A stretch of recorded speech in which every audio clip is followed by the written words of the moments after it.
Self-consciousness certainly survives bodily death. Even the New York Academy of Sciences states it that way. Why is it that people become so lucid for that last hour before they die? It's almost like their soul is directly connecting with their central nervous system without the brain in between. Wow. If a child has a heart attack, about 65% of the time, that child's going to have a near-death experience where his consciousness is going to leave the physical body. Our cerebral cortex is meant to be serving a transcendent soul. So are you saying that the human brain is not the thing that has logic? That is a function of the soul? Yes, that's what I'm saying, yes. Hello, everybody. Welcome back to the Lila Rose Show. We're getting to sit down again today with Father Robert Spitzer of the Magus Institute. He's here to talk about the mind and the body and its connection. And a little bit of a quick preview here. No, the mind is not the brain. So this is a very, in some circles, controversial topic, but there is a lot of fascinating research and science behind the fact that, yes, we have souls. So we're going to talk about near-death experiences. We're going to talk about people with dementia and Alzheimer's, very young children, unborn children, people with developmental disabilities, and how they actually do have minds that they might not be able to fully communicate, but they're much more aware than we may realize. Father Robert Spitzer, thanks so much for joining the show. It's great to be with you again, Lila. You are one of my favorite guests ever to talk to, so I'm very excited to have you in studio again today. Oh, thank you very much. I'm honored. First of all, for those who haven't gotten the privilege of meeting you yet, give us a little background on Father Robert Spitzer. Well, I joined the Jesuits after I had completed my undergraduate work, and 1974, I spent 2 years of novitiate there, and then went on to do a master's in philosophy at St. Louis University, went on to do a master's degree in scripture at the Weston School in Cambridge. I went to the Gregorian University in Rome for my MDiv, and then my master's in scripture at Weston School in Cambridge. Then went on to do the PhD in philosophy at the Catholic University of America, emphasized space-time studies, philosophy of science while I was there. And then, I've been in various apostolic missions. During my time, I taught at Georgetown University for a while, taught at Seattle University, Frank Schranz Chair at Seattle University, went on to become president of Gonzaga University for 11 years, and then came down to California here to start the Magis Center of Reason and Faith. So you're a philosopher of science with a specialty in physics. Mm-hmm. And you've written how many books now, Father? 20. Phenomenal. And these are not your average 200-page books. No. What's your longest book, Father? Well, it's about 500 pages, but I've just finished the Science, Reason, and Faith Study Bible, and that's a longie, but it's of course combined with the Bible. So it's got an introduction to the Old Testament, introduction to the New Testament, and then if there's some problem, that people or question that people have, and they keep bringing it up, we try to put the right in the margin where the passage is located, an answer to it. So if it's a science-based question, like maybe in Genesis, then I would give an explanation of that. What's contemporary science? How does the church work with things where there might be a difference between a scientific explanation and a biblical one? Or sometimes if it's a morality claim, for example, Moses might be saying, kill every man, woman, child, cat, and dog, right, in the conquered land. And, the student goes, how can that be biblical? What's that to do with Jesus Christ? So you have to explain what's called Ratzinger's distinction between the core of the message versus what he would call the external form of the message, which is culturally bound. Sounds like a fun project. Oh, yeah. and a time-consuming one. Yeah. What was your interest in aliens? Well, aliens is... How did you get interested in aliens? Well, because, I deal with the questions of a soul, for example, and, life after death. So when I deal with, for example, near-death experiences, which show, pretty conclusively now, at least according to the New York Academy of Sciences in 2022, right, that it's very likely that your consciousness your soul body is going to survive your physical body's death, right? So there's really good evidence for that. But on top of that, there's a whole lot of evidence too that basically says that self-consciousness, what we call rational abstract processes and conceptual ideas, those can't be explained by physical processes and structures alone. There's very good reasons for believing that you're going to have something in order to have conceptual ideas, for example. Like Noam Chomsky and Robert Berwick, they may ask the question, well, how come Nim Chimpsky, the highest trained, chimpanzee, right, can learn almost 200 words in American Sign Language? Why can't Nim Chimpsky do the easiest syntactical operation? For example, differentiate between dog bites man and man bites dog. A 1.5-year-old child could laugh at that, the man biting the dog. Understand the difference, no problem. You just cannot get a chimp to do the easiest syntactical operations. Well, there's a variety of reasons for it, but the essential one is chimpanzees don't abstract. They don't have relationships among relationships. They don't think in terms of relationship. 95% of the words we use are relationship words, these relationship things. And we're holding them. It's like in our, I'm going to call it a soul. Is it the soul, though? Because I think the materialist would say, well, that's your brain function. You have a more sophisticated brain than the chimp. And so all of those, that ability to be rational, I mean, I don't know if that's a word you put on that, but your ability to be rational and to see all of those connections and to, think in that abstract way, that's just a more developed brain than the chimp. Yeah, the problem is, of course, is that in order to get the more developed brain, you have to transcend a level, right? Why can't AI, for example, and I'm an AI fan, I've got my own AI app, right? No problem there. But the point is AI can't do conceptual ideas. They can't do any abstract idea whatsoever. They don't know what a group really refers to. All your brain can do is what AI can do on the computer. It's basically, if it's just strictly a brain function, you can, of course, through circuitry, you can explain a whole set of perceptions. You can take relationships among perceptions that you can visually simulate and things of that nature. But at the same time, there's no understanding of what that group means, what one means in relation to two, what, cause means. The AI doesn't understand it. It can only be taught how to use it and how to manipulate it in binary language so that you can get, simulate logical operations. But they don't understand logic at all, not like you and I do. So are you saying that the human brain is not the thing that has logic, that is a function of the soul?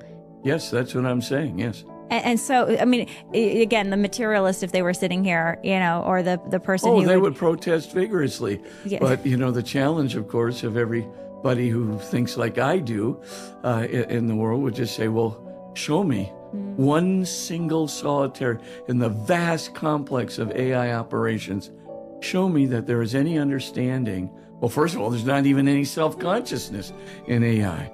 I mean, you can simulate self-consciousness in AI, make it look like it has an ego, make it look like it cares about itself, make it look like it has empathy and really cares for you, and so forth and so on. But it doesn't. It has no sense of itself.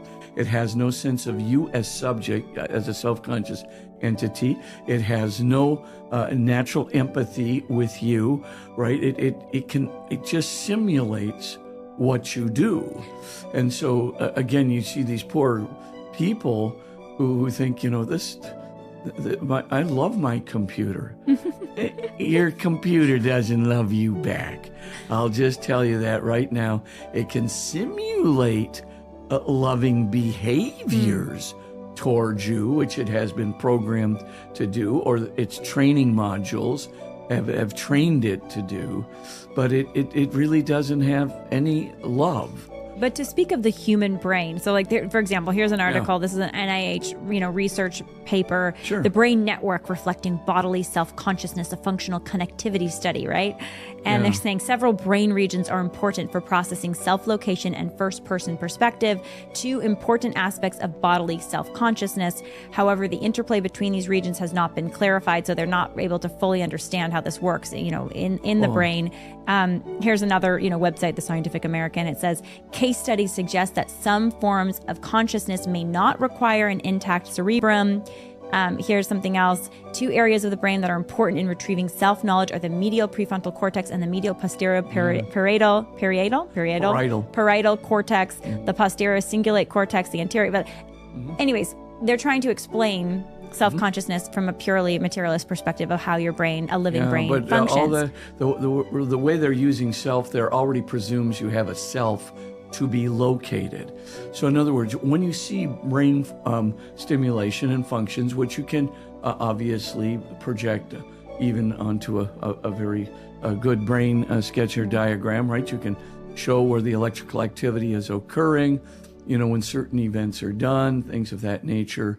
But the idea of having a self, right, some self-awareness, that's caused by the brain, which is, using brain functions, right, to meld your sense of self with the perceptual image that the brain is processing. Brain can process all kinds of perceptual images, but it is not getting a notion of self. By the way, there's very, very good articles that have been written on this. Sir John Eccles has written on this, good Nobel Prize winning physiologist, and also David Chalmers over there at New York University, his big book on at Oxford University Press, very important. Even Thomas Nagel, who's professed really, I'm going to say agnostic/atheist, because he certainly believes in some form of mind in the universe. But all of these people don't think there's any way you can reduce selfhood to the brain, or to any physical process. I'm assuming that the brain is a physical process and structure. That's what it is. And if it's a physical process and structure, no way can you reduce self-consciousness to that. This is off the topic of aliens, but we're going to connect back to it. I promise. It's going to be important. It's going to be important. But I was in a debate, I don't know, a year or two ago, and the person I was debating is Destiny. He's a YouTuber. Anyways, he was saying, well, if you have a brain transplant, are you still you? And I argued, I think you would still be you, but maybe you have to clear the brain. If your selfhood or your soul stayed with the new brain. Right. Yeah. But if it didn't stay with then it wouldn't be you. How would we know that? Well, there might I guess be I wasn't arguing it would be. I said theoretically. Yeah. My argument was theoretically, if you had, because we were kind of discussing what makes you. Right? Well, what makes a human a human? It's really your soul, to be honest with you, self-consciousness. Because the self-consciousness cannot be reduced to soul. I think there are really good arguments from an analytical point of view, like Chalmers. As I said, Thomas Nagel has no religious background whatsoever. He certainly does not believe that self-consciousness can be reduced to physical process and structure. So if your view of the brain is basically a mechanistic one, which it sounds like this fellow you were debating seems to think so, then if you got a brain transplant, but your soul didn't remain with your body, it wouldn't be you. If your soul His argument was that you are your brain.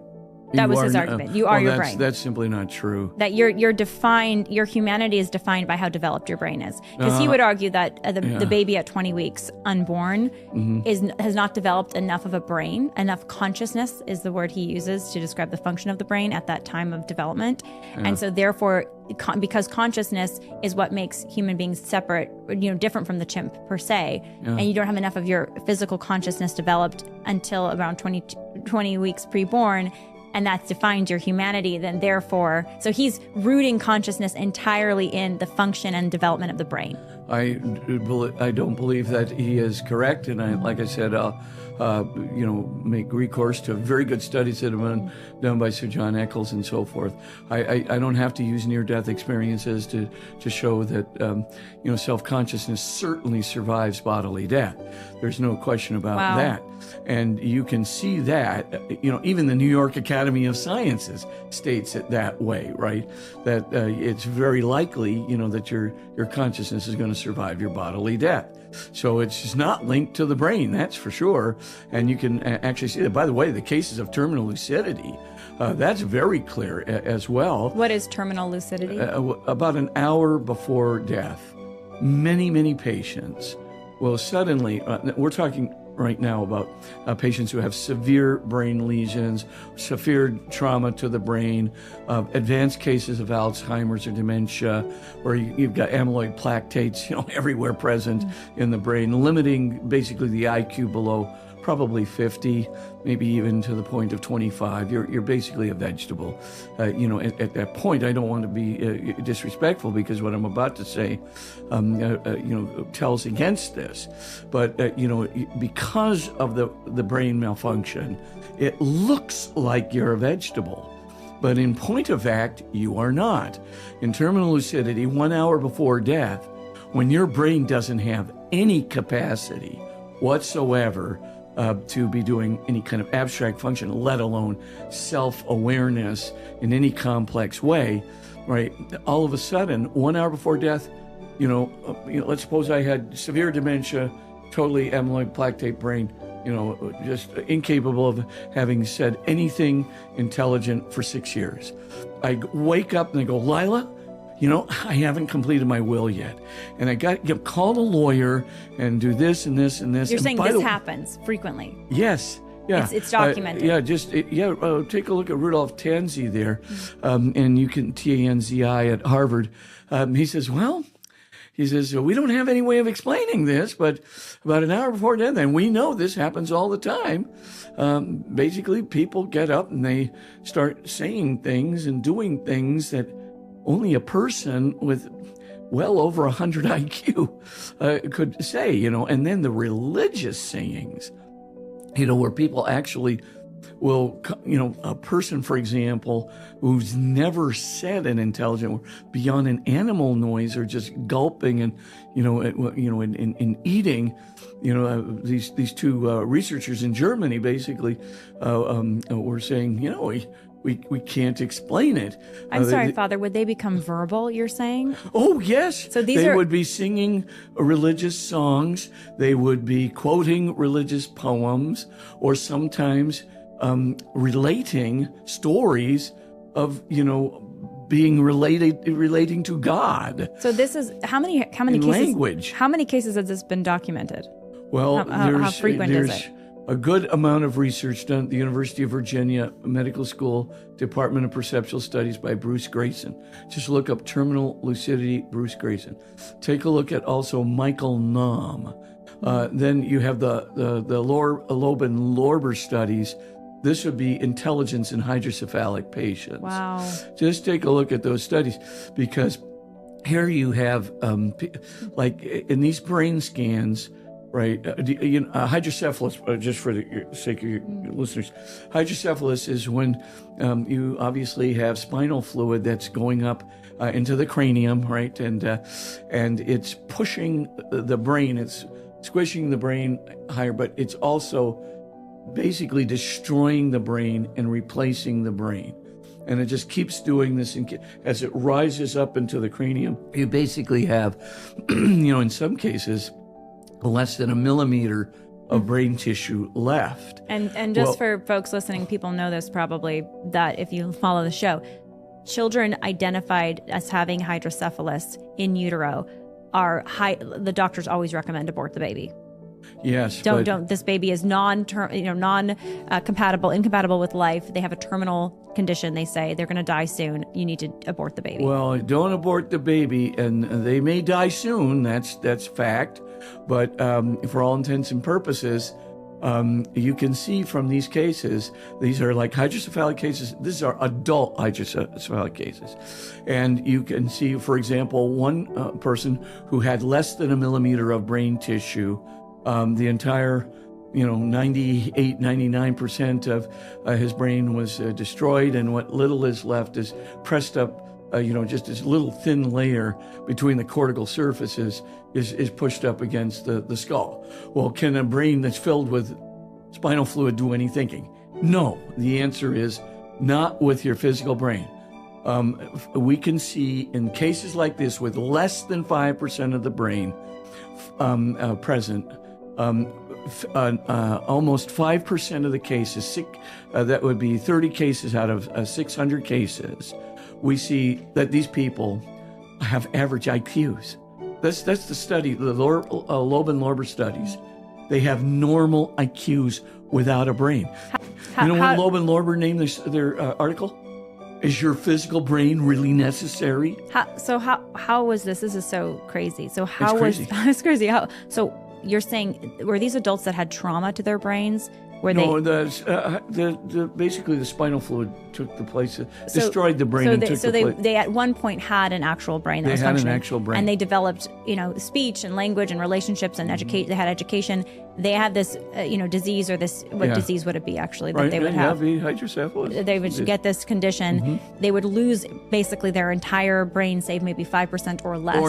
Or less. Yeah. And they were still able to speak.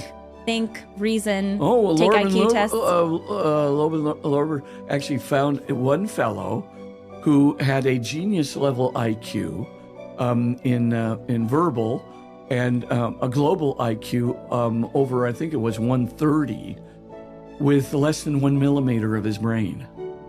So what does this look like? There's a guy who has a severe brain condition. His brain is filled with water. His whole cranium is filled with water. And he's walking around like you and me. And he's a math student who can perform mathematics maybe as well or better than me. So and so you're saying that's because of the soul. That's because his soul is what I have no other. This is exactly what people are saying. These are like scientific researchers who are just saying it can't be the physical brain that's doing the thinking. So if you want to come up with another explanation, I would have to say it's a transphysical thinking operation. And since we see in near-death experiences where consciousness definitely, like in children, if a child has a heart attack, right, and about 65% of the time, that child's going to have a near-death experience where his consciousness or her consciousness is going to leave the physical body in what I would call a soul body that can go through walls and so forth. That child is basically going to have that soul body intact and be thinking and doing all kinds of things. Well, why wouldn't I think that the person, the hydrocephalic patient who's got a genius level IQ and as a math student, why wouldn't I think with 1 millimeter brain that it's that consciousness, that self-consciousness that survives bodily death? Why wouldn't that be the very consciousness that's causing intelligence in hydrocephalic patients? And you know what all the people who have been studying this have said? To speak of euthanasia is simply out of the question. These people still have an intact soul, or if you want to call it a soul body, something is there, and it's conscious. It can even, when people are attending you, like in a nursing home, right? And you think, oh, that poor person, Alzheimer's patient, doesn't know anything, totally out of it. They can actually, if they wake up in a moment of terminal lucidity 1 hour before death, they might just say, oh, and thank you very much for combing my hair, and thank you very much for doing this. And you're never going to believe this, but I have actually, seen God, or be, talking about God or a religious song or something in perfectly articulate ways. And these guys, literally, as Tanzi put it, over at Harvard, where is this from? I would say it's that same soul. I think the evidence for a soul is overwhelming, and maybe we should make that the topic of one of our future Lila Rose podcasts. We're doing it now, Father. This is so good. So anyway, so I really do think that there's very, very good evidence for the soul, and I think, as I said, I'm not just making the things, I don't think you do need your physical brain. Now, in the case of many students, that soul does not make a direct contact with your central nervous system so that you can speak and walk around and so forth in a normal way. So these guys who really, the 5% that are doing they have an average IQ or even a genius level IQ, those people, somehow their soul, something not the physical brain, is making contact with the central nervous system. So you're saying it's 5%. Let's say there's, all the people with that's what Loeb and Lorber found. Loeb and Lorber found. Yeah. But what about, I'm interested in unborn babies and newborn children and very young children, because, we report at Live Action News on some of these cases. As an example, a little boy named Jackson, he was born with severe hydrocephaly. I think he was actually anencephalic. He had a brain stem, but he lacked the rest of his brain. And he was born, he was nonverbal, but his parents, they were told to abort. They did not abort. He lived to be, I think, 4 or 5 years old. And he was they felt that he was interacting with them, even though he was nonverbal. So, but I think it's perfectly possible, because I don't think that interaction, honestly, is dependent on the physical brain. As I said, I think there's very good evidence, even that, right now you can't prove that a person in the womb, has a soul. You can certainly see near-death experiences of children who are 3 years old, or sometimes even 2.5 years old. Some of the very famous anecdotal stories, like Colton Burpo, he's 4 years old, and he clearly has had a near-death experience, and his soul left his body, and he comes back and says, "Well, I met my sister in heaven." The mother says, "No, your sister's right here." "No, not in heaven." No, she's in heaven, all right." "Well, how do you know she's in heaven?" "Because when I got to heaven, she came up and hugged me, said that, she was my sister." And the mother says, "Well, I don't see how that's possible. She told me that she died 2 months, after she was conceived in mommy's tummy." She didn't use the word conceived. But anyway, she told me she died when she was 2 months old. And she was still in mommy's tummy. And she said that she died then and went to heaven. And she's been growing up in heaven over here. And so she is, whatever it was, 6 years old, 2 or 3 years older than Colton. And the mother goes, "Well, what was her name?" And Colton just said, "She has no name, because she said you and Daddy didn't know whether she was a boy or a girl, so you didn't name her." This is exactly the conversation that, of course, the mother and father did not disclose to Colton. But, he didn't even know he had a sister that miscarried. And so essentially, so you can get these anecdotal stories, but, it's very hard to prove. Sir John Eccles, he has a book called Evolution of the Body, Creation of the Self, Evolution of the Brain, Creation of the Self. The self is obviously another word for soul, right?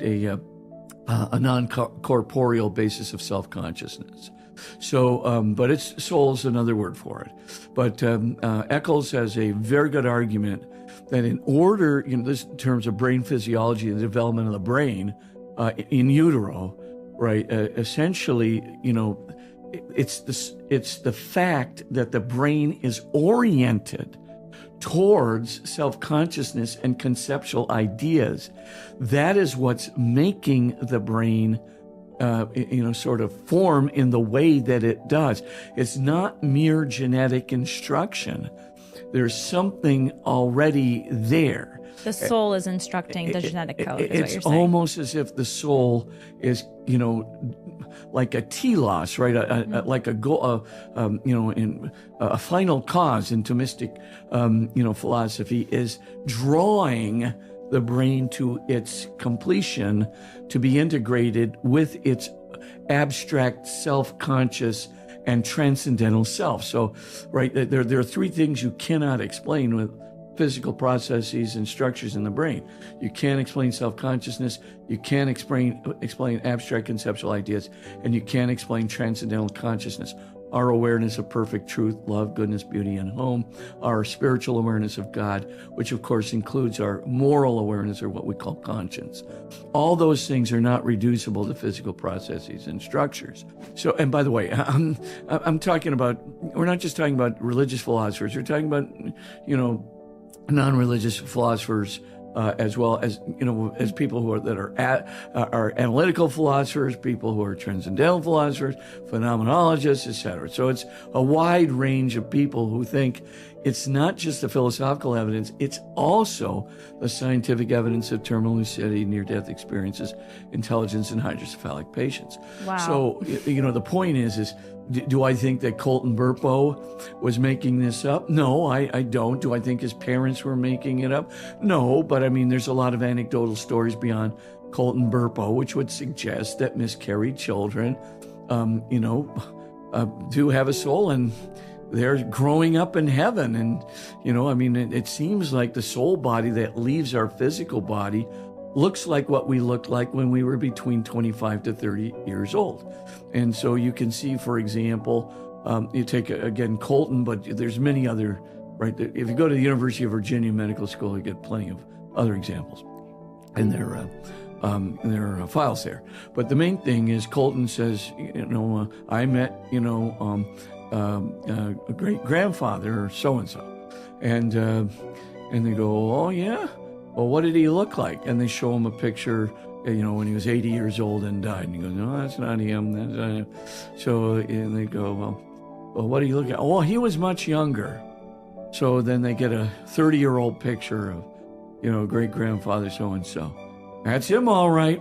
But they put it into a whole bunch of other pictures and said, pick him out. Wow. Bing, that guy. That's the guy. And, of course... How old is Colton now? When did this happen? His near-death experience? That's a while back, so I bet he's 14, 15. We got to get Colton on the show. That's insane. Yeah, it's beautiful. Yeah. It's beautiful. Yeah. His parents wrote a book for him called Heaven is for Real. Yes. Okay. I have seen that book. And they made it, I think, into a movie or something too. But that's just one example among many. But the main thing, though, is, I think there's something to it. I think what Eccles is saying is true, that our cerebral cortex is meant to be serving a transcendent soul. And you go, well, what's the mediator of that? I mean, how do we avoid mind-body dualism? I think it's quantum mechanics myself. I think quantum fields are what do the mediation. Wow. And in my book, Science at the Doorstep to God, I have a whole chapter on this. And I look at what Sir John Eccles says about quantum mediation, as well as David Bohm and other people like him. These are good. David Bohm's a really important physicist. Father, I have so many questions of what you just said. That was amazing. So where am I going to start here? Okay. Fire away. This is such fascinating stuff. It's really, truly mind-blowing. So, okay, the soul. You're talking about this idea of the soul being what is sort of leading the development of the brain. Like the brain is designed, the human body is designed for the human soul. Yeah. Which is, fascinating concept. And that there is evidence for the soul and the fact that we have these abilities as humans that cannot be traced back to a material source. It's not like they're coming from the brain. And when we have actual proof of that in terms of these many, many, many examples that have been studied in academic literature and in the field of science that prove that they are not connected. They cannot be connected back to the material because otherwise it's completely inexplicable. How could a consciousness live on after physical death? So here's one question. Sure. The soul. When do you think, well, in the case of Jackson, let's go back to the Jackson, the boy that was born with anencephaly, and he dies at age 4 or 5. He's nonverbal, but he's, interacting with his family. A doctor said he was going to die shortly after birth. He outlived him. He was recommended to be aborted, right? Which is what we typically do. We abort babies with significant disabilities. Yeah. Anyways, why in his case did he not possess the special soul-like abilities to... Oh, he possessed them. He just couldn't manifest them through his physical body because it is the physical brain that mediates what I would call the soul, this a consciousness which can survive bodily death.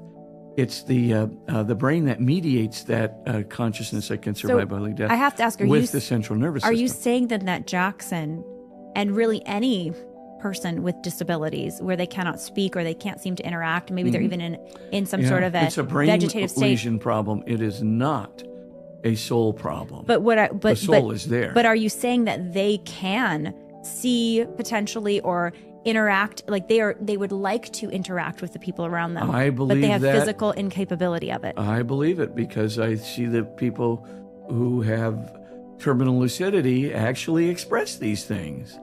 I mean, they basically, have these moments of lucidity, but they just can't express it. In fact, one case I'm aware of, when I was back at Georgetown, one of the doctors that was working with severe Alzheimer's patients, one of them that was a faculty member from Georgetown University. I believe he was a faculty member, but he was a faculty member somewhere, and he was very important, economist and quantitative economists. Those guys are generally very bright people, and he basically got progressively worse Alzheimer's and became nonverbal, etc. And then finally, of course, you'd think he was a vegetable. Well, he was still, there was something still there. So they always wanted him to play pin the tail on the donkey or something. He didn't want to play pin the tail on the donkey. You could just sort of see that, people say, oh, he's just obstreperous, he's angry. But no, the fact was he didn't want to play. So one of the researchers, a friend of mine, comes in and he says, we can really see that, you're above all this, and we want you to really help us out on doing some Alzheimer's research. Do you kind of understand that?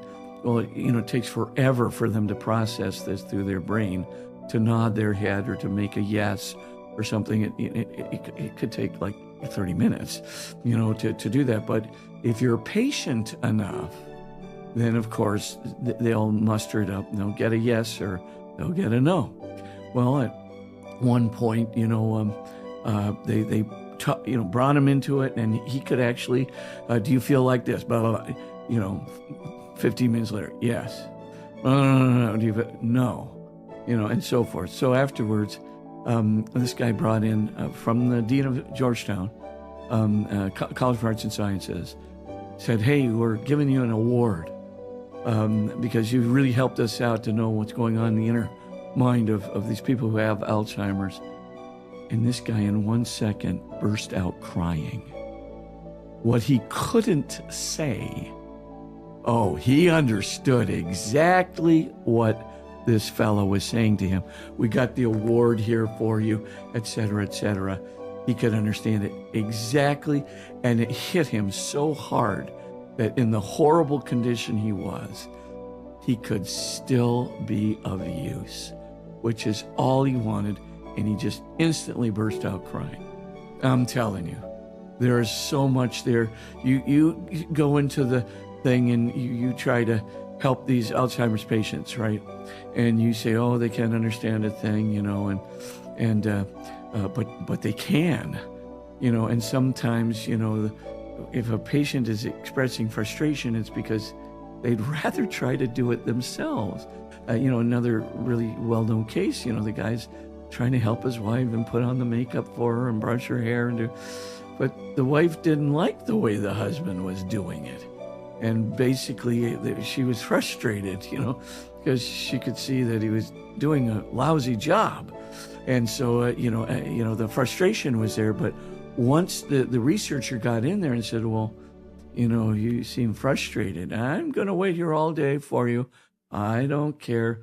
You just take your time. But are you frustrated, with what's going on? Your husband's kind of doing this makeup not so well. And finally, 15 minutes later, yes. And of course, how would they be able to process that? Are you saying, Father Spitzer, that because of their condition of Alzheimer's, their ability they know yes immediately? Yes. Their soul. But it's verbal production. So the soul, that's the problem. The soul, which is the actual mind of the person, yes, not the brain. The mind is the soul. That is correct. They can hear it and they can say, because they have physical ears, and they can say yes. Understand it, yes. But they can't respond because their brain function connecting to their speech is slowed down. That is correct. So in other words, it's the brain that's mediating it to the central nervous system and to their speech. Well, the brain's got a problem. And so in the case of terminal lucidity, we're trying to understand it. Why is it that people become so lucid? It's almost like their soul is directly connecting with their central nervous system without the brain in between for that last hour before they die. Wow. And so it's so hard to explain. Maybe the soul is trying to leave the brain, but has not yet left the central nervous system through the lower brain. I mean, we just do not know, but something weird is happening. And in the case of these terminal lucidity, the hydrocephalic patients with the normal IQs, it's bizarre. Normally the brain is needed to mediate to the central nervous system. So at least a good chunk of the lower brain is needed. So how in the world is that occurring? But we just don't know everything yet. But we do know that we probably very much do have a soul body. That soul body is self-conscious. It's rational. It feels emotion. It's processing transcendental ideas. Religious ideas are prolific in the state of terminal lucidity, where they come back and talk about God or talk about religion or talk about a religious song or something of that nature. So, there's really a whole lot here that I would say is very good evidence of a transphysical soul beyond, the mere functioning of the brain. And like I said, so many of the researchers just say, when you see this person doing X, Y, or Z, you cannot even entertain euthanasia again. It's just impossible that you should euthanize, or in the case of what you're talking about, abort this person, because they're still a person with a soul, even though they can't get the physical brain to mediate it because of a genetic defect or hydrocephalus or something else. Is it also, Father, a lack of development, though, in the case of like a child in the womb, their nervous system's not developed at a certain gestational age? That's correct too.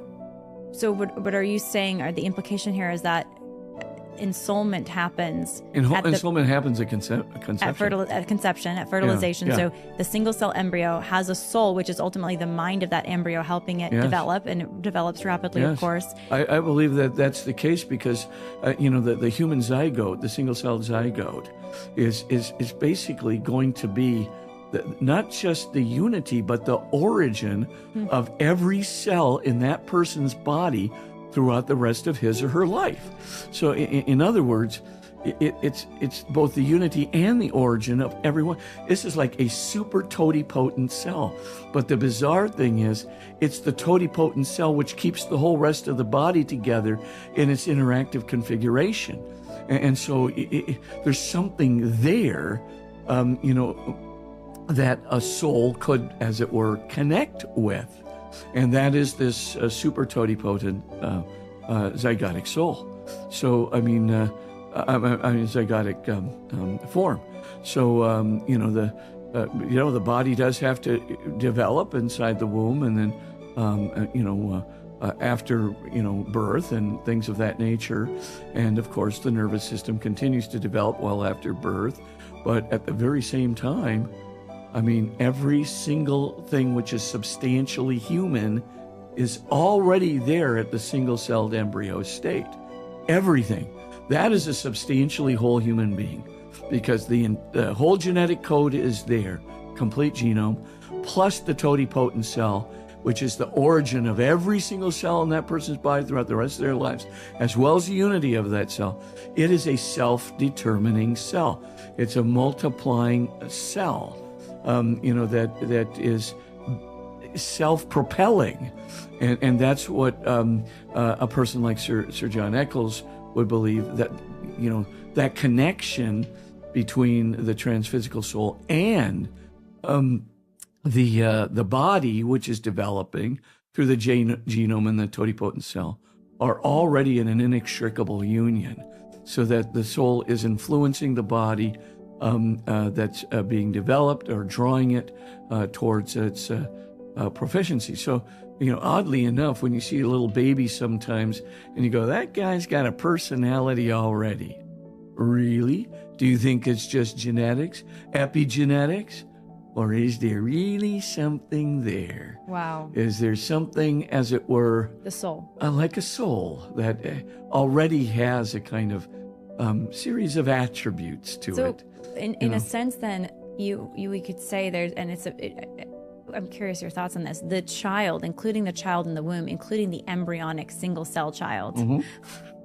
The first moment of that individual human being's existence has a soul.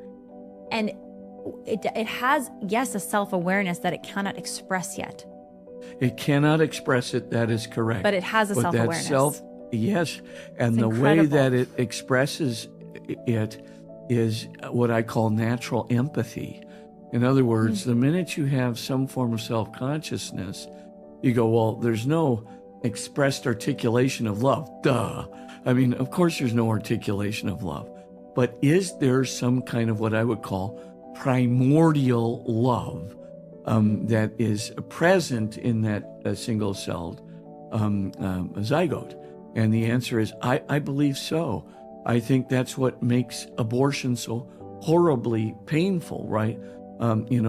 Priscilla Coleman's, huge study that says 81% of women who have an abortion do have a much higher rate of, let's say, emotional, psychological challenges throughout their lives, including a 4 times higher incidence of suicides, 2.5 times higher incidence of suicidal contemplation, a 1.4 times increase in depression and anxiety, and a 2 times increase in substance abuse. And you say, well, why? Why would that be? Because when you have an abortion, if I am correct, that, anytime you have a self-consciousness, even though there's no rational, expression of it at the time, when you have self-consciousness, already self-consciousness is empathetically in relationship with other self-consciousnesses. We are not pure autonomous beings. Our form of self-consciousness, yes, circles back on itself and grasps itself, but it's always grasping itself in relation to another.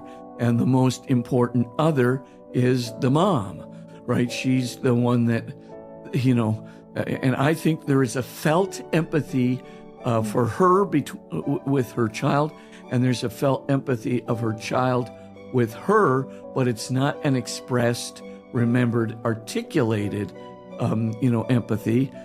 But it's there nonetheless. And I call it primordial empathy. And I think if you radically, eradicate it by an abortion, and you break off that empathy, it's almost like the scream of rejection and pain is, almost like present to the mom. So in a primordial condition, but I think she senses something radical has happened. I think what you're saying has so many implications. It has implications with regard to abortion. You mentioned euthanasia, and just the general treatment and approach that we may have to people that don't seem fully capable of, communication at the speed with which we communicate, or, abilities or functions at the level of expectations that we have. So you could be an elderly person that seems to have dementia or Alzheimer's in an old person's home, in a care home, who is basically ignored by their family because they don't know they can't recognize us anyways. They don't care anyways. Yeah. My supposition always is you better assume that they do, because there is a lot of evidence now from terminal lucidity that they do know what's going on, that they do have a sense of what people are saying. Yes, of course, the brain makes them look like well, it looks like they're asleep, or it looks like they may be awake, but they don't have seemingly any eye contact that's significant or would indicate some form of empathy. That doesn't mean there's no empathy. It just means they can't communicate it through their body because the brain is not mediating what's going on in what I would call the soul in any significant way. Look, can they see or hear? I'm convinced that they can, even if their eyes are closed. I'm telling you, when your soul body leaves your physical body, it can see, it can hear, it can think, it can reflect. All of its memories are intact. They're perfectly fine in the soul body, even though in the Alzheimer's patient, they're terrible, right? But not in the soul. There's overlap between memory function in the soul and memory function in the brain. And by the way, there's a lot of people who are interested in this research. It's not just, Samuel Parnia, who's doing, the big AWARE study at University of Southampton, or Dr. Pim van Lommel and so forth. But also you've got Dr. Mario Beauregard, big, a scientist there and brain physiologist at University of Arizona. And another, read this book, Brain Wars, utterly fascinating by Beauregard. And you can see it.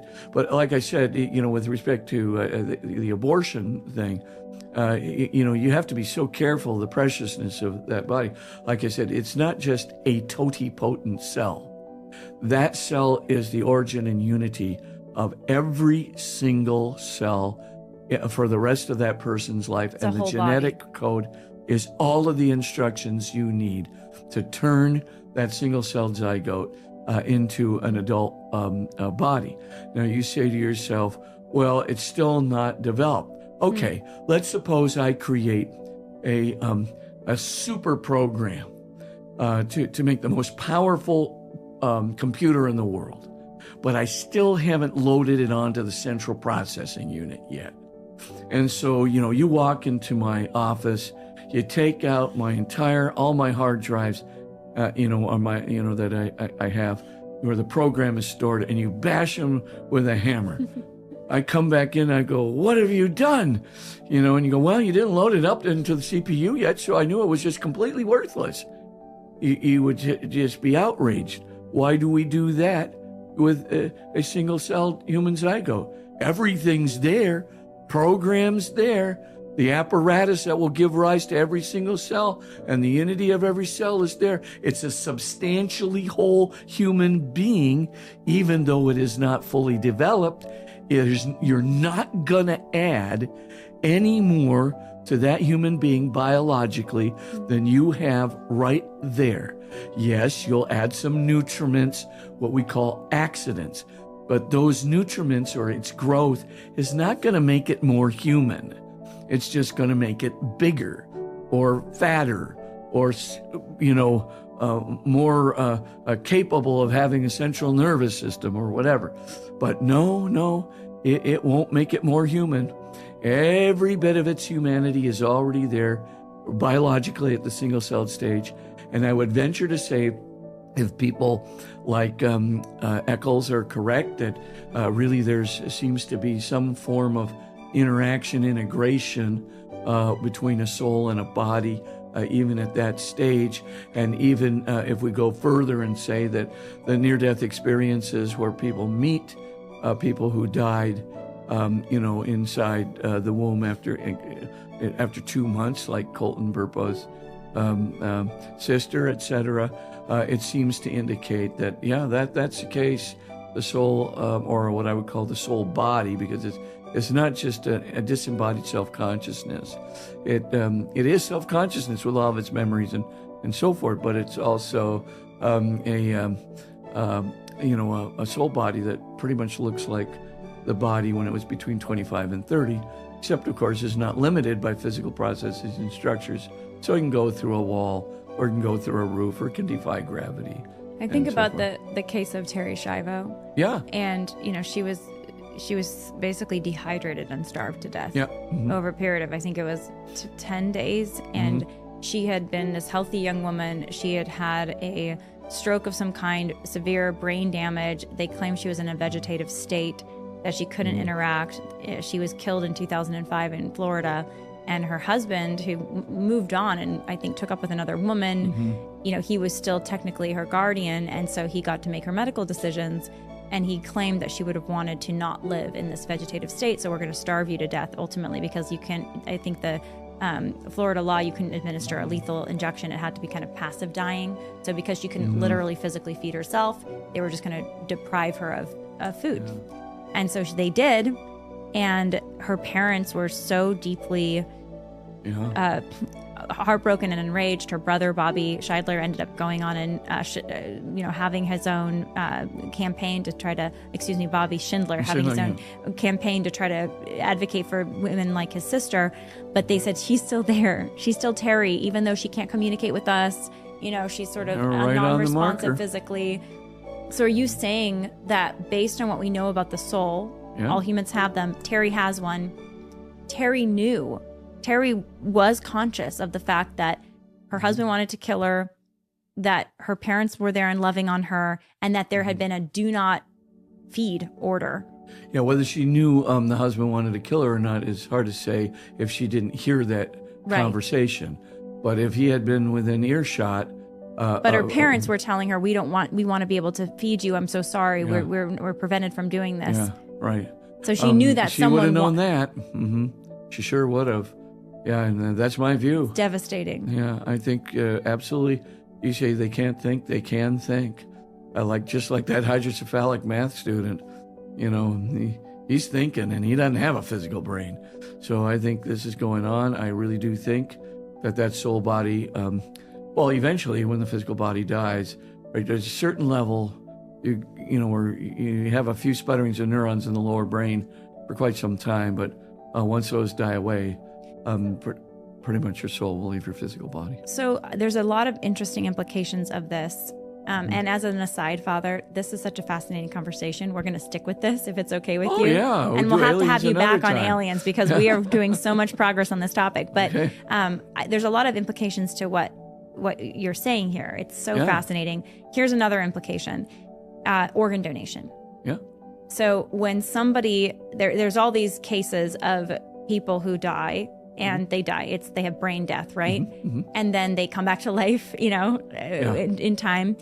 Organ donation, what's your take on organ donation and the concern that organ donation might be done prematurely when the soul has not left the body and the body might revive? Well, I have an organ donor card. So, I trust the medical establishment to establish brain death, but I have it very clear that until I'm established to be brain dead, I would prefer not to have my organs lifted from me. But I do think, again, we have to have, very strong definitions of, when brain death occurs, where we can have some empirical proof. How long should brain death have transpired for it to be, you think, okay to remove organs? Well, there are some, I think, pretty objective, criteria that are established by TAD, Father Paholczyk at the National Catholic Bioethics Institute. I'm just going to say I'm going to let somebody like Father Tad do it, because make those considerations for me, because to be honest with you, there is so much nuance in this. But when can we be sure that, those sputterings of neurons are past the point of no return? I think we have some conservative criteria that can establish it. And I would certainly, like to specify that that's what I would want done for me. Same, right? Yeah. And so this idea of soul-body separation at death, which is death. Yeah. Right? I mean, the sort of philosophical definition of death is soul-body separation. Well, yes. And of course, you can resuscitate a patient if it's just, for example, a heart matter or a drowning or something of that nature. And so soul-body separation can happen sometimes when there is still a few sputterings of neurons like I said, in the lower brain. So, because the heart attack, is so sudden that the soul-body separation almost happens, right away. For all intents and purposes, in the near-death experiences, once resuscitation measures are taken, that soul goes literally, they might be at the brink of heaven, talking to their relatives, being, completely engulfed by a loving white light. They identify as Christ or something, and then bingo, they're right back. So they go through the dark tunnel into the light that's beyond, and then all of a sudden they're pulled back. And that also includes people who have a dark experience. So about 80% of adults more or less have a very good experience. About 20% of adults have a very dark experience. But you see, we only know this from 20% of the adults, because only 20% of adults who have undergo clinical death have a near-death experience. Now, the rate is much higher in children. If children undergo clinical death, I think it's like 60% of them have some form of near-death experience. Why do you think that is? Because I don't think there's much to be done. There are certain things that need to be determined in the case of an adult, things that need to be worked out before maybe judgment can occur, or things that need, maybe there's a purgative state that's going to take place, or something of that nature. So, adults typically, maybe it's just their memory. They don't remember it as well, because maybe they have a higher incidence of dark experiences. Children who have near-death experiences, almost 100% have good ones. Whereas if you get to adulthood, it's an 80-20 split. Wow. And when you say they have a dark experience of the near-death, it's like a hellish experience, like they would be going to hell potentially. Yeah, a lot of them are hellish with demonic beings, but some of them are very lonely, a real sense of loneliness. Like an existential isolation. Yeah. And is that because, theoretically, again, talking spiritually now in terms of, the soul is spiritual, but talking in terms of, our faith, Christianity, that's because perhaps they didn't want to be with God. And so upon death, maybe their final choice of, I don't want God who is love, then their near-death experience is like this radical existential isolation, which is ultimately hellish because they're rejecting love and God. I agree. It could be, that might be the scenario in question. But it's so hard to say because, we don't have data. We just know one thing. People who have hellish experiences, when they come back, the vast majority reform their lives. They want to become Christian. They Wow. Yeah, in a hurry. And by the way, Christ is the only religious figure. If you study there's a big, huge archive of near-death experiences with several thousand of them, and you can actually research them. It's called the Near-Death Experience data bank, and you can actually go there and look at things. But anyway, though, about 20% of the time, people identify Jesus Christ in some bodily form in their near-death experience. They don't, less than 1% of the time, every other religious figure. Wow. So it's like Muhammad or Vishnu or whatever, Buddha.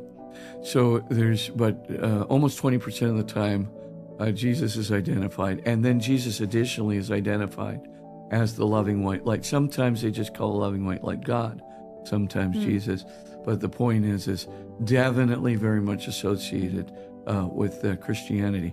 And I've got some of those things footnoted again in my book, Science at the Doorstep to God. Father, what do you think about personality disorders and people who have what you could label a personality disorder, or they have a mental health condition? And this, you could argue, maybe is tied to the body, not to the soul. It's not a defect of the soul. Because the soul has no defect, right? Except it is wounded by concupiscence, original sin. Yeah. Or is a personality disorder, does that live in the soul? Well, actually, it's very hard to say, honestly. A personality disorder could be a combination, honestly. Sometimes schizophrenia really is a bodily problem. So, for example, if you're delusional, right, or you're seeing the snakes going up the wall, or something of that nature. Nobody wants to see snakes going up the wall that are contrary to fact, and so forth. But Nevertheless, these things do happen, and people really do believe they're there, and they react, and they can react and do terrible things. Some people are dissociative, some people have what appears to be a personality disorder, and so forth. And you look at this, and can it be explained biologically? Yes. There's a lot of the time when you can maybe overcome it with, something that will change the brain chemistry or the hormonal chemistry. But sometimes, it's elusive. So you wonder, could maybe a decision to do something evil, which would be more of a soul causation, could that affect or even exacerbate schizophrenia or a personality disorder or dissociative personality or whatever? And the answer, I think so, yes. So like a sociopath as an example, yes, or like a malignant narcissist, and there's just, it's not tied to a medical condition. There's nothing wrong with their brain. Their brain scans might look like anybody else's. Yeah, you have to check all three causes, though, because it could be an environmental cause as well as a physical cause. So if the mother does not love the child for the first few months of the child's existence and just leaves them alone and doesn't care and doesn't love, rejects the child's empathy and gives no empathy to the child, you've got an odds-on chance of having a sociopath, much more so than a child who did not have that terrible, neglectful experience. So sociopathic behavior can be a result of terrible things that a parent could do. A lack of nurture at a very young age. A lack of nurture. And is that because it's bending the physical brain, or it's and sort of the psychological connection between kind of our emotional experience and expression with the brain, or is it literally disfiguring the soul of that child? Because that child who deserves the love of the parent is instead enduring abuse. And it could be both. So it could disfigure the soul, because a child is meant to be nurtured and meant to be loved. We are not meant to be in isolation. And that very much, the receptivity of that love is important to the soul and important to the way that soul makes choices. Now you say, well, wait a minute, what happens, that sociopath dies and he murdered 3 people and did terrible things? What would that amount to? Well, at the end of the day, in God's mind, if the parents cause this bending, as you might put it, or if, this is traceable to a physiological problem or both, then at the end of the day, it's really, he didn't choose to be a sociopath. He sort of goes into it because everything that should happen to him normally in his emotional, psychological development is warped, and is warped into thinking that life is lonely and uncaring and that love doesn't exist. Well, God can cure that in 1.5 seconds. You get to heaven, and he can blast you with love that'll reorient your soul circuitry, if I can call it that, and mix a metaphor. But I mean, the point is pretty clear. That person could be in heaven, whereas another person could definitely choose almost a sociopathology because of some narcissistic desire, right? Or maybe this habitual self-indulgence. I mean, I think you get in a bad habit of, but even that a lot of times will be rooted in childhood development. That's correct. Not to blame our parents for everything bad we do as No, adults, I don't obviously, think you should. we have free will, but habit can be an impediment to free will. Yes, it's a good point. Yes. No, if you're not willfully choosing the thing because you're so habituated to it. Correct. Right. I mean, you form such an intransigent habit, right, that essentially it's very hard for you to break out of it and out of the primary associations that you have with people from the time you're an infant. I have to ask you, Father, about with this idea of soul mind, soul body, connection. And is it fair to be calling the soul the mind? Yes. Okay. So this the mind body connection, the soul body connection. So soul, mind, and self like self-consciousness, they're all the different same. ways of looking at the same reality. I know you're familiar with IVG. We had Dr. Aaron Cariani on the podcast recently to talk about this. Mm-hmm.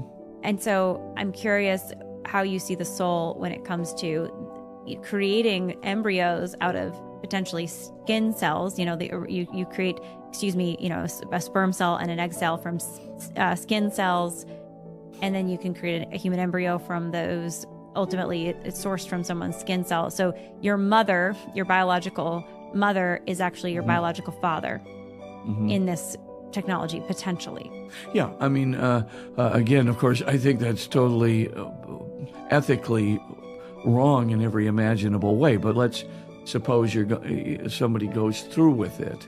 I mean, it's God's choice whether to give a soul to such a being. Now, basically, remember, you have to take that skin cell and you have to reduce it back to, as what's called a totipotent, or at least a very pluripotent condition, right? So you just can't take a skin cell and do it. You're going to have to do a kind of a reduction, a very complex reduction, to bring it back to a totipotent cell. Then, of course, if you did something like that and tried to create an embryo, well, if God chose to ensoul it, you could say it's a person. And how would we know if God is ensouling this embryo created via IVG? Because, honestly, if it didn't have a soul, it would not be self-conscious, transcendental, which includes moral, and it certainly wouldn't be abstractly rational. So you're saying the way we would know for sure it had a soul, theoretically, by is its when behavior. By its behavior. Later. Later. Yeah. So theoretically, again, just spitballing here, let's say IVG starts becoming used more often, or different forms of sort of, exploitation of the human genome with inputting, animal genomes and like just mix and matching genetic codes and kind of creating this, potentially Frankenstein-like creature. You're saying the way we would know whether or not it was ensouled with a human soul was by how it behaved later. Yep, that's correct. But what if it has a disability? Like, because you earlier were talking about it could have a disability. But the disability is by nature of the exploitation of its genome. Well, then you could not make that determination. Wow. Because the physical disability would hide whatever soul, or his mental disability, or her mental disability would hide the fact that... So we just wouldn't know. We wouldn't know. And then in that case, it would be at most ethical to assume that it does have a soul. I would always do so. Even if you did the most abusive kinds of things, once you've created the Frankenstein, as it were, you're going to have to treat that Frankenstein, if they're manifesting abstract and self-conscious and transcendental, mental activity, you have to treat them as if they were ensouled, and straighten out or find out later from God, But I think you should never take a chance. I don't think you should ever, even if you do this through a horribly abusive process, you should never start killing beings or thinking, because I put together the strange components that led to this hybrid or whatever, that now I have the right to kill them like I own them. Because if God has ensouled that individual, you don't own them. Or to mistreat them. I mean, or there's mistreat them. The possibilities of mistreatment here are wild. Developing them and taking their organs. Exactly. Using them as some sort of a slave. Horrific options. Yeah, horribly unethical. And any kind of embryonic transplants are, creating embryo farms to basically produce, stem cells and other kinds of things. It's just unconscionable. I mean, we just don't have the right. These are real beings, real human beings. I think, honestly, all the insights we're getting from the near-death experience research and the terminal lucidity research, I think all these things, plus what's happening now in philosophy of mind, in the whole area of self-consciousness and consciousness itself, even from the analytical philosophers, like a Chalmers or even a Nagel, who professes to be somehow, an atheist or something, but just can't believe, say that physical reality has got to have some component of mind in it from the inception, right? So you look around and things are happening now where, personhood is very much associated with mind, selfhood, self-consciousness, and transcendental awareness.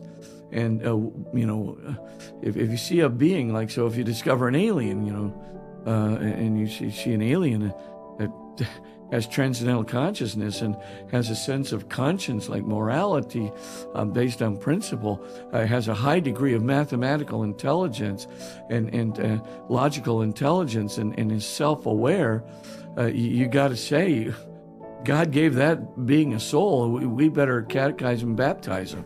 I mean, you just have to. Wow. Because, to do otherwise would be to act against what I would consider to be reasonable and responsible moral belief that being is ensouled by God, that being is meant for eternity, that being is meant to be respected by us with the very respect that God expects us to be treated with, and all humanity in the condition that we are in before our eternal life begins. Father Spitzer, we're going to have to do a part 2 on aliens. Oh, yeah. Because and there's so much more, I think, even in this to area? explore on the soul. It's incredibly mind-blowing stuff. Tons. So Yeah. what would your recommendation be for folks listening as a starting place? And perhaps it's one of your books. You mentioned several different researchers, scientists, but what book would you recommend for someone who wants to explore this more? There's an Ignatius Press book called The Soul's Upward Yearning that I wrote a while back. I would definitely look at that one. There's another one if you just want maybe a single chapter that puts together the case very proficiently and then talks about mind-soul problems, the problem of freedom, and also transcendental awareness and all of these mathematical intelligence, etc. Take a look at chapters 4, 5, and 6 of Science at the Doorstep to God. So that would be in my writing. I have a ton of footnotes there to all this research. So, some people may want to just look at Sam Parnia's stuff. Samuel Parnia is the University of Southampton Aware Study. You might take a look at Mario Beauregard's Brain Wars, just for a little bit of a sample. Why physiological explanations and physicalist explanations simply can't explain what's going on in near-death experiences. That's a very good thing. Another area that's very good is the whole area, David Chalmers, Sir John Eccles that I was talking about, even, as I said, Thomas Nagel, to look at those areas too. So there's lots of stuff. I have some free stuff. If you go to magiscenter.com, MAGIScenter.com, look at a free article called Science, Medicine, and Near-Death Experiences. That could give you a real boosterino. Look at the chapters 2 on transcendental desires, chapter 4 of my book, The Soul's Upward Yearning. So there's a lot of research out there in this area. And look at the University of Virginia, a medical school Department of Perceptual Studies stuff, especially Bruce Grayson's and Michael Naum's things that are on terminal lucidity. Take a look too at Loeb and Lorber's studies on intelligence in hydrocephalic patients. So there's a lot of places, but it's all footnoted in my book, Science at the Doorstep to God, and also in The Soul's Upward Yearning. You're amazing, Father Spitzer. No, you are truly an encyclopedia. It always amazes me when I get to talk to you. It's truly wonderful. Thank you. Well, thank you for exploring this topic with me today. And I know our listeners love this. And we got to do round 2 on UFOs and aliens, because the implications of what we're discussing, I think, there are implications for aliens. Without a doubt. So, I mean, we do have to promise to come back them. soon. We'll do that next. Okay, absolutely. Thank you so much, Father. Okay, thank you.